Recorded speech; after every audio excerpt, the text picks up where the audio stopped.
Okey, lampu camping yang ni pada saya memang menarik sebab dia boleh charge menggunakan solar. Okay, Assalamualaikum dan selamat sejahtera, jumpa lagi dekat channel My Colour Journey. So hari ni saya nak unboxing dan juga simple review lah satu lampu camping daripada Black Dog ni. Okey, antara feature utama dia ada adjustable height, dia ada efficient heat dissipation, dia ada solar charging dan juga high brightness light. Okey, dekat bawah ni dia ada sikit dia punya technical spec lah. Dia punya bateri gunakan 2400 mAh. Okey, dia punya dimension 100 x 66 hingga 103 mm. Dia punya berat pun dalam 191 gram sahaja dengan bateri. Dia punya material ABS plus PC. Okey, ini dia punya gambar lampu dia lah. Kotak dia pun simple sahaja, dia tak besar sangat pun. Jom kita unbox tengok dalam dia macam mana. So dalam dia macam ni akan dapat macam biasa. Dia punya charging cable lah. Kalau bateri dah habis boleh charge balik. Okey, so ni dia punya lampu. Dapat sekali dengan dia punya user manual cara untuk guna. So segala technical spec yang detail boleh refer dekat dalam ni. Okey, ni dia punya lampu.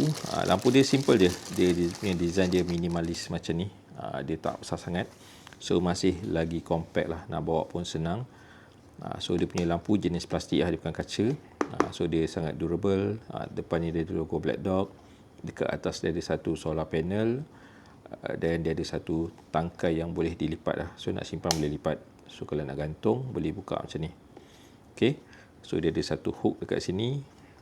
So in case nak sangkut dekat mana-mana yang sesuai. Alright. So ni dia punya hook. Handle ni boleh lipat lah kiri kanan, tak ada masalah. Okay, yang bestnya lampu ni kita boleh adjust lah. Ini yang pendek. Nak panjangkan, just tarikkan sahaja macam ni. Okay, lepas tu dia ada satu torchlight dekat sini. Okay, dekat belakang ni dia ada satu button power lah. Ni dia punya battery indicator. Lepas tu dia ada charging port. So dia punya untuk charge balik dia ada dua cara. Satu charge dekat sini gunakan kabel yang dia bagi tadi, ataupun menggunakan cahaya matahari. Dia ada solar panel kat sini. Cuma biasanya kalau kita charge gunakan solar dia akan lambat sikit lah. Tapi dia satu option yang bagus in case korang camping dekat tempat yang tak ada power. So korang punya power bank pun dah habis bateri. So boleh charge menggunakan cahaya matahari. Cuma dia memang kena lama sikit lah baru dia boleh di-charge dengan penuh. Ok, so nak guna dia pun senang. Just ada satu button saja. Kalau kita tekan dia akan nyala.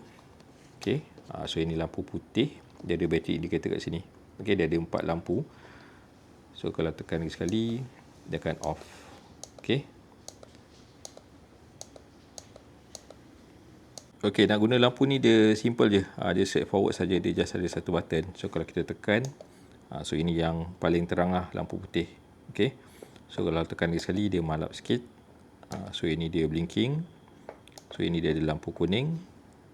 So tekan lagi sekali dia malap sikit lampu kuning. Dan juga yang blinking. So last sekali dia ada macam torchlight. So bolehlah gunakan untuk suluh-suluh. Okay. So tekan lagi sekali dia off. Simple je. Pasal dia nice lah. Dia simple.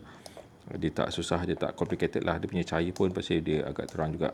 So yang lampu kuning ni dia nice. Dia warm white. Okay. So kalau lampu putih ni. Pasal dia agak terang. Okay, boleh jadikan sebagai main light.